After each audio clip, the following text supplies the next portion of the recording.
All right, so now the Deepwater Horizon oil scandal, or let's call it disaster, happened 2010. Now, when one of their oil tankers hit a reef, so they're spilling oil.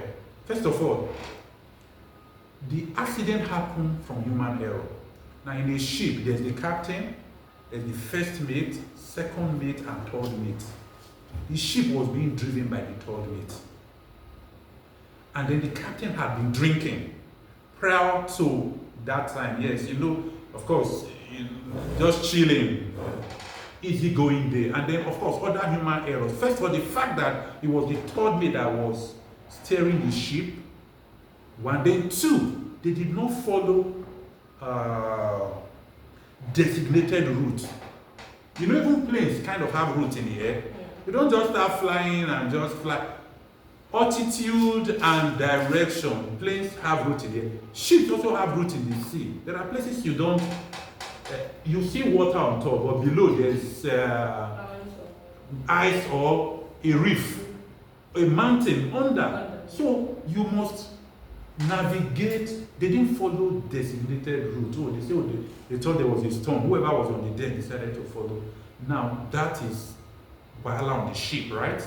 Now when it hit the iceberg, British Petroleum first released a statement saying that the ship was only losing 1,000 liters. Let me see. 1,000 barrels, yes, per day. Whereas it was losing 60,000 barrels. When you say, no big deal, no problem, no big deal. That no cause for alarm, right? They released a statement saying it was, what was leaking out was 1,000 barrels a day, whereas it was 60,000 barrels. Now, at the end of the crisis, they lost about 11 million barrels of oil. Now, then their response was slow.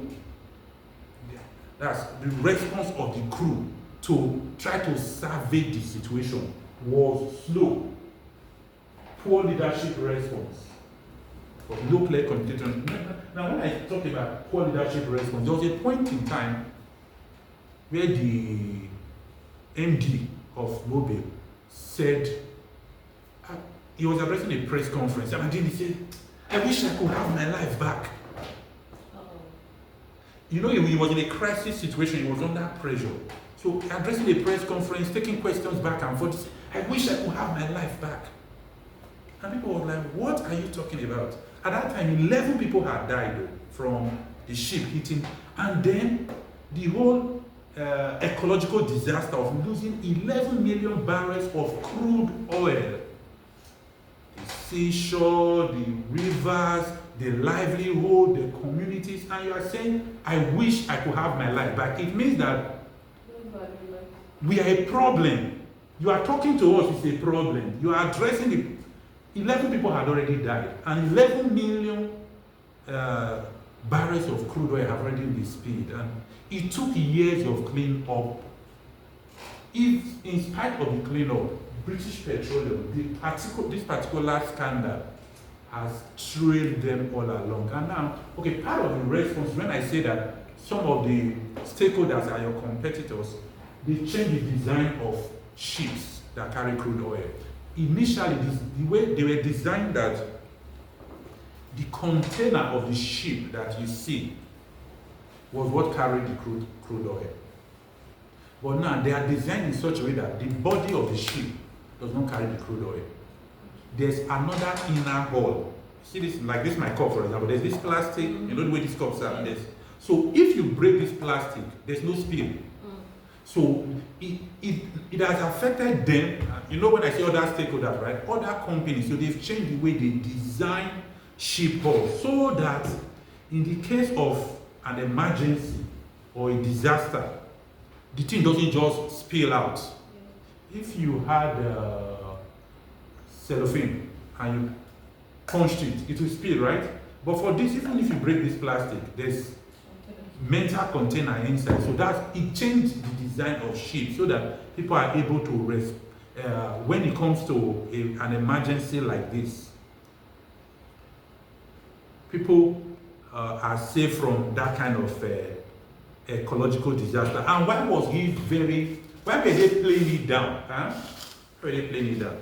Report said that the man was more concerned about their stock price than the whole problem. You know, when the company faces that kind of crisis, you know, talked about trust and reputation, right? Their stock price will take a load. So he was more concerned about their stock price, so he was playing down the disaster, not concerned about any other thing, the environment or people. Of course, at the end of the day, they were forced to pay huge fines. And in spite of that, their corporate image never recovered fully. Now, let's look at another example. Okay, Johnson & Johnson. Tylenol was a medicine for children. Let me see if I can. Now, in 1982, 7 people died from cyanide-laced Tylenol capsules. 7 people died from. Now, let me say something about the 7 people dying. The capsules Johnson & Johnson produced didn't have cyanide. The tampering was done at the facility of one of their distributors. You know, I talked about stakeholders, right? It wasn't them. So 7 people died from it, and immediately the chairman of Johnson & Johnson addressed the press, taking responsibility for everything that has happened. It didn't happen in their facility, it happened in the facility of one of their distributors, taking full responsibility for everything and recalling 31 million bottles worth $100 million. Recalling, of course, you had car recalls, right? When a car manufacturer manufactures a car, there's maybe seatbelt malfunction, or they recall the cars. And you know, at the time I was wondering, what do they do with the cars they recall? Do they destroy them? In extreme cases, yes. They actually go that far. If it's something they cannot fix, they strip the car and crush it. But in most cases, if it's like seatbelt or dashboard, or in these days operating system, they can update it, or let's say suspension, they will fix them and resell the car, but they'll let you know that these are cars that were recalled. But this is recalling 31 million bottles worth $100 million, and because of the cyanide poisoning, they destroyed all the bottles. It's not like recall and check whether it has or it does not have. All of the Tylenol bottles that were out, they recalled all of them. Every single one of them. And then they had this transparent communication with everybody. Now, why did they recall everything? Because they said public safety first. Now, they could say that, oh, the poisoning happened in Kuje, so people in Buhari don't have a problem, keep drinking. They recalled everything. Did it cost the company money? Absolutely. Did they lose money? Absolutely. But they said for them, it's public safety first. So they were not going to take a chance. 7 people have already died. They were not going to take a chance on any other person dying. It didn't matter how much it would cost them. And then, final thing, okay, there's clear response. Final thing they did, they created a tamper-proof cap for Tylenol. You know, you see some of those tamper-proof caps, right? They're one of the first people to start using it, such that if anybody opens any of them, because the tampering was almost an intentional sabotage. Yes. So if anybody opens, it wasn't like a mistake at the fact where it happened, it was a sabotage. So if anybody opens any of the parts, you cannot seal it back. So that if it was something that would, maybe if it was going to repeat, once you see that the part does not have, you know what they call tamper-proof seal? Yes. If it doesn't have it, you know that, oh, somebody has opened this, you know? It's the one written on. Yes. Locally, you know that when you open Coke and it does not do shh, Yeah. you say, no, this Coke is flat. Sometimes not because somebody opened it. You know, in handling these bottles, sometimes maybe the crate has, one bottle will hit another and it could actually open and then the gas will go out, and usually it's flat, not good for drinking. I've seen some of those bottles that are like halfway.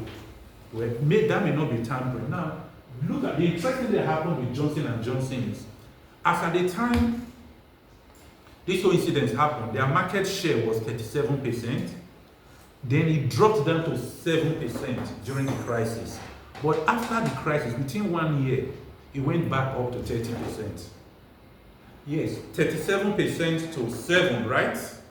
But that when we talk about recovery, it went within 1 year, it went back up to 30% because their response to the crisis was transparent and they prioritized public safety.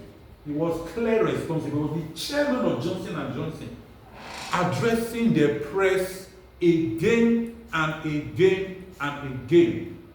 This is what we know so far. This is what we are working on. In another 48 hours, there will be another press briefing to tell you what we know so far. This is how we are supporting the families of the people who, of course, compensations. They kept letting people know what they were doing. Like the record, we've recorded 20 million bottles so far.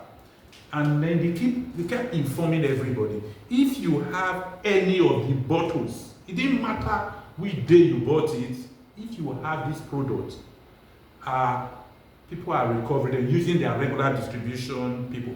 And then, of course, during their recovery, they replaced every bottle they record.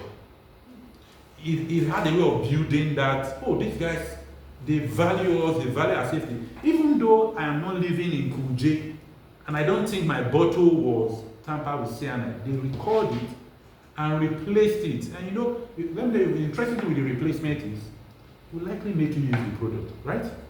It's a product you trust. Now, what happened didn't happen in their factory. It was sabotaged in a distributor's factory.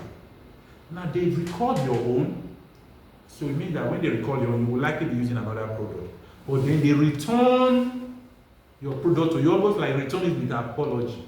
You will likely use that one they return to you, and you might likely buy another one. That's how come their market share came back up 37 to 7, and then back up to 30 in 1 year. So that's when you communicate transparently. Not somebody who is losing 60,000 barrels a day, and he told people that it's only 1,000 barrels.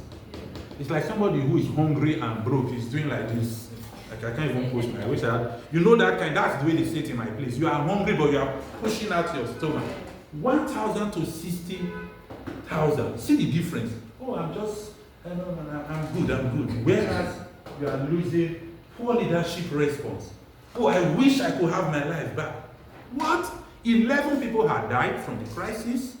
Now, we cannot even quantify the ecological disaster. The fish, different birds, all the animals in that area, all the plants. 11 million barrels of crude. Of course, no clear communication strategy. So that's that for community.